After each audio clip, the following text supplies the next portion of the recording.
Dun dun dun dun dun dun dun dun dun. Dun dun dun na na na na na na na na na na na. Hey everyone! Well, the IMAX trailer for Edge of Tomorrow has been released, and I'm now gonna talk about it. First off, if you're a Tom Cruise hater, I am guessing you're not gonna watch this movie, and I'm pretty sure there's a lot of Tom Cruise haters. But for me, I am a Tom Cruise fan. I loved almost every single one of his movies, and I thought he kicks ass in all of them. I think the movie I enjoyed the least is Night and Day. It was just a chick flick, and Cameron Diaz was not even funny. It wasn't even funny, but Tom Cruise was good in it, which was the sad part. He was good in Rock of Ages.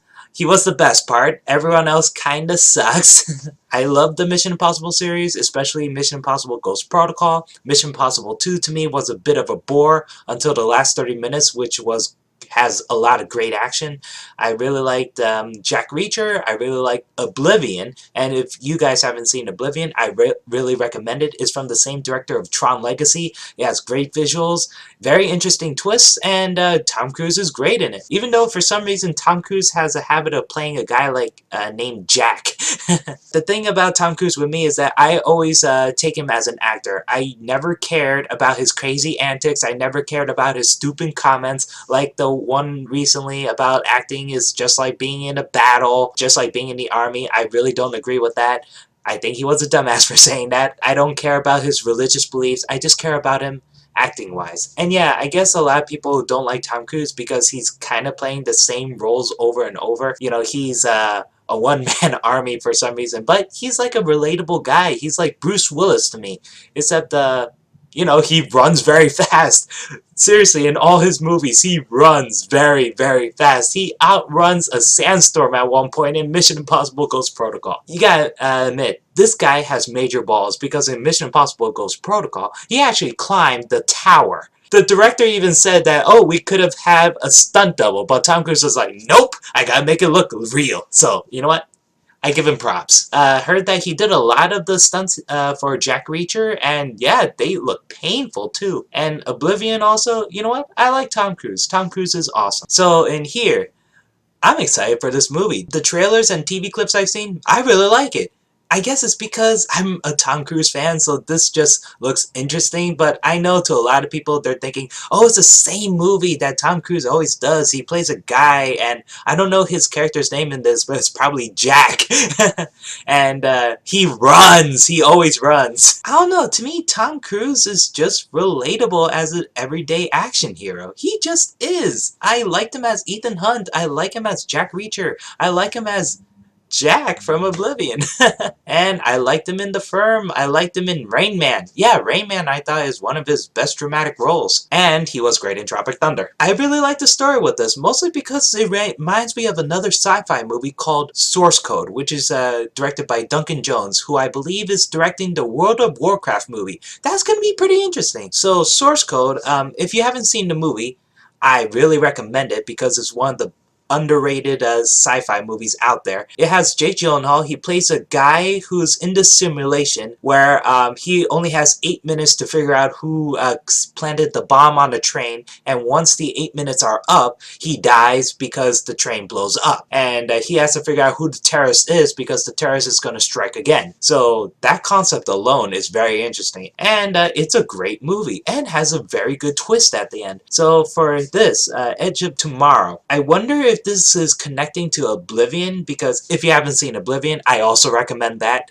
It's directed by the same guy who did Tron Legacy. The visuals are great. The acting's very good. There's a lot of twists that are pretty unique. Oblivion is great. Source Code is great. So I wonder if this movie kind of connects itself to Oblivion because of the events. You know, there's this alien invasion that's attacking the Earth, but if you saw Oblivion, then you know that this is not really connecting itself to Oblivion. So for this one, every time Tom Cruise dies, he wakes up to the day before they invade the alien fleet. Every time he wakes up, he sees Bill Paxton, who's always awesome, and Bill Paxton's like, oh, this is Judgment Day, so Tom Cruise has to go into the fight. But in the beginning, he is just a noob. He has no idea how the machines work.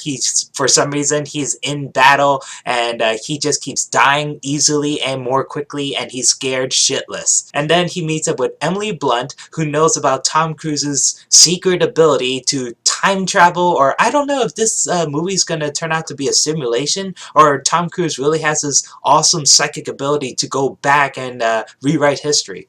But that's also probably a curse because every time he dies, no matter what timeline, he goes back to this. So I wonder if they're going to show him like an old man who dies of old age, and then he goes back to the invasion, and he has to restart the process all over again. That's pretty much hell when you think about it. But I do like these Groundhog Day moments because Emily Blunt's like, oh, I know what you could do. Meet me when you wake up. Speaking of which, Emily Blunt is hot. I loved her in Looper. She was great. And I also really liked her in Devil Wears Prada. Tom Cruise meets up with Emily Blunt and she's like, I'm gonna train you because you're a noob. And Tom Cruise is like, okay. But he gets into these frantic situations. He breaks his leg at one. Emily Blunt says, your leg's broken. Tom Cruise then says, oh, no. I can still feel my toes. Then Emily Blunt takes her gun out, and then she's like, okay, let's restart. Tom Cruise yells, oh, come on! Then Emily Blunt shoots him in the head.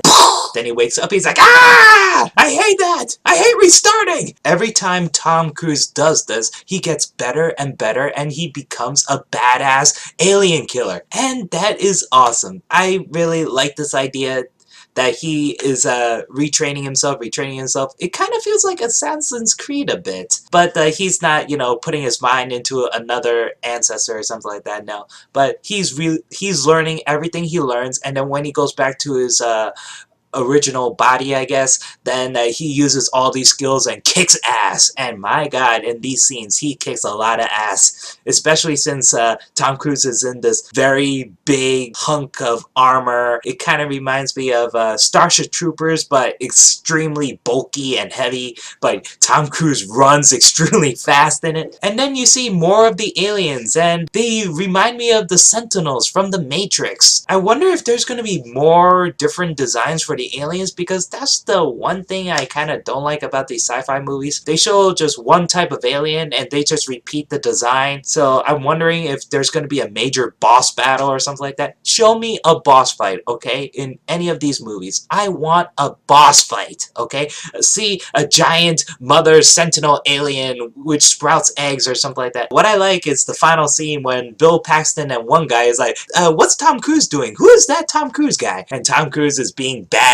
He doesn't even have a helmet, and then he pulls out the Dr. Octopus like cannon guns on the back of his shoulders, and then he's running and shooting everywhere, doing 360 flips and all, and then killing everybody. And Bill Paxton's like, holy shit, that guy's badass. And Tom Cruise doesn't even look at the aliens while he's shooting at them. He's like, bah. If it's a good action movie, that's all I care about. But I wonder if it's gonna have all these twists that we've seen in a lot of different movies. I wonder if this movie is going to be exactly like the source code. I wonder if this director even saw the source code.